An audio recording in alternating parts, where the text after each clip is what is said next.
Hello everyone, ಇದು ನಿಮ್ಮ ನೇತ್ರ.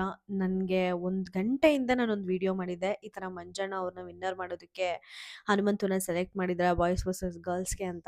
ನನಗೆ ಯಾವುದೇ ಥರದ ರಾಂಗ್ ಇನ್ಫಾರ್ಮೇಷನ್ ಕೊಡಬೇಕು ಅಂತ ಖಂಡಿತ ಇರಲ್ಲ. ನನಗೆ ಯಾರಾದರೂ ಅಪ್ಡೇಟ್ ಕೊಟ್ಟರೆ ಆ ಒಂದು ಅಪ್ಡೇಟ್ನ ನಿಮಗೆ ಪಾಸ್ ಆನ್ ಮಾಡ್ತೀನಿ ಅಷ್ಟೇ. ಆ ಅಪ್ಡೇಟ್ ರಾಂಗ್ ಆಗಿದ್ದರೆ ನಾನು ಏನು ಮಾಡಲಿ ಹೇಳಿ? ಫಸ್ಟ್ ಆಫ್ ಆಲ್ ನಿಮ್ಗೆ ಯಾವುದೋ ಒಂದು ವೀಡಿಯೋಸ್ ಮಾಡಿ ಯಾವುದೋ ಒಂದು ತಪ್ಪು ಅಪ್ಡೇಟ್ ಕೊಟ್ಟು ವ್ಯೂ ತೊಗೊಳ್ಬೇಕು ಅನ್ನೋ ಉದ್ದೇಶ ಖಂಡಿತ ಇರಲ್ಲ. ಯಾಕಂದರೆ ಕಮೆಂಟ್ ಸೆಕ್ಷನಲ್ಲಿ ನೀವೆಲ್ಲ ಹೆಂಗೆಲ್ಲ ಮಾತಾಡ್ತೀರ ಅನ್ನೋದು ನನಗೆ ಗೊತ್ತು, ರಾಂಗ್ ಅಪ್ಡೇಟ್ಸ್ ಕೊಟ್ಟರೆ ಇಂಟೆನ್ಷನಲಿ. ಸೊ ಪ್ಲೀಸ್ ಕ್ಷಮೆ ಇರಲಿ. ಬೇಕು ಅಂತ ನಾನು ಯಾವುದೇ ಥರದ ರಾಂಗ್ ಅಪ್ಡೇಟ್ ಕೊಡಲ್ಲ. ನನಗೇನು ಅಪ್ಡೇಟ್ ಬರುತ್ತೋ ಅದನ್ನೇ ನಿಮಗೆ ಪಾಸ್ ಆನ್ ಮಾಡೋದು.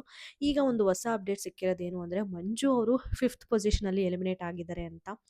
ಯಾಕೆ ಹಿಂಗೆ ಅಪ್ಡೇಟ್ಸ್ನ ತಪ್ಪಾಗೆ ಹಬ್ಬಿಸ್ತಾ ಇದ್ದಾರೋ ಗೊತ್ತಿಲ್ಲ. ಯಾಕಂದರೆ ನೆನ್ನೆನೇ 6th ಪೊಸಿಷನಲ್ಲಿ ರಜತ್ ಅವ್ರು ಆಚೆ ಬಂದರು ಅಂದರು. ಅದಾದ ನಂತರ 5th ಪೊಸಿಷನಲ್ಲಿ ರಜತ್ ಅವ್ರು ಆಚೆ ಬಂದರು ಅಂದರು. ಈಗ ಅದು ಕೂಡ ಒಂದು ಫಾಲ್ಸ್ ನ್ಯೂಸೇ, ಅದು ಕೂಡ ಒಂದು ತಪ್ಪು ಅಪ್ಡೇಟೇನೆ. ಮಂಜಣ್ಣ ಅವರು 5th ಪೊಸಿಷನಲ್ಲಿ ಎಲಿಮಿನೇಟ್ ಆಗಿದ್ದಾರಂತೆ. ತುಂಬ ಬೇಜಾರಾಗುತ್ತೆ ಗುರು. ಎಂಟೈರ್ ಸೀಸನ್ಗೆ ಇವರು ಕಂಟೆಂಟ್ ಕೊಡೋಕ್ಕೆ ಬೇಕಾಗಿದ್ರು. But at the end of a day ಒಂದು ಟಾಪ್ 5 ಡಿಸೈಡ್ ಮಾಡಬೇಕಾದ್ರೆ ಇವರು ಟಾಪ್ 3 ಕೂಡ ಕೊಡಲಿಲ್ವಾ ಮಂಜಣ್ಣನಿಗೆ ಅಂತ ಸಿಕ್ಕಾಪಟ್ಟೆ ಬೇಜಾರಾಗ್ತಾ ಇದೆ ನನಗೆ. ಏನು ಗ್ರೇ ಮಾಸ್ಟರ್ ಅಂತ ಅನ್ನಿಸ್ಕೊಂಡ್ರು, ಮತ್ತು ಟಾಸ್ಕ್ ಕಿಂಗ್ ಅಂತ ಅನ್ನಿಸ್ಕೊಂಡ್ರು, ಎಷ್ಟೊಂದು ಬಿರುದುಗಳನ್ನ ತೊಗೊಂಡ್ರು, ತುಂಬ ಚೆನ್ನಾಗಿ ಕಂಟೆಂಟ್ ಕೂಡ ಕೊಟ್ಟರು. ಒಂದು ಒಳ್ಳೆ ವ್ಯಕ್ತಿತ್ವ ಇಟ್ಕೊಂಡಿದ್ದು ಮಾತ್ರ ಡೆಫಿನೆಟ್ಲಿ ಮಂಜಣ್ಣ. ಇಡೀ ಎಲ್ಲರೂ ಕೂಡ ಹೇಳಿದ್ರು ಕೂಡ, ಅವ್ರ ಪೇರೆಂಟ್ಸ್ ಹೇಳಿದ್ರು, ಅವ್ರ ಅಕ್ಕ ಅವ್ರು ಹೇಳಿದ್ರು, ಬಿಗ್ ಬಾಸಲ್ಲಿ ಸುದೀಪ್ ಸರು ಕೂಡ ಖುದ್ದಾಗಿ ಹೇಳಿದ್ರು ಗೌತಮಿ ಜೊತೆ ಬಿಡಿ ಅಂತ.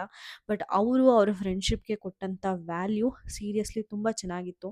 ಯಾವುದೇ ಒಂದು ಗ್ರೇ ಏರಿಯಾ, ಯಾವುದೇ ಒಂದು ಮೈಂಡ್ಸೆಟ್, ಯಾವುದೇ ಒಂದು ಕನ್ನಿಂಗ್ ನೇಚರ್ ಇದ್ದರೂ ಕೂಡ ಅದು ಅವ್ರ ಸಂಬಂಧಪಟ್ಟ ವ್ಯಕ್ತಿಗಳಿಗೆ ಯಾವತ್ತೂ ಮಂಜಣ್ಣ ಯೂಸ್ ಮಾಡಲಿಲ್ಲ. ಗೇಮ್ ಬೇರೆ, ನನ್ನ ಫ್ರೆಂಡ್ಶಿಪ್ ಬೇರೆ ಅಂತ ಇಟ್ಕೊಂಡ್ರು.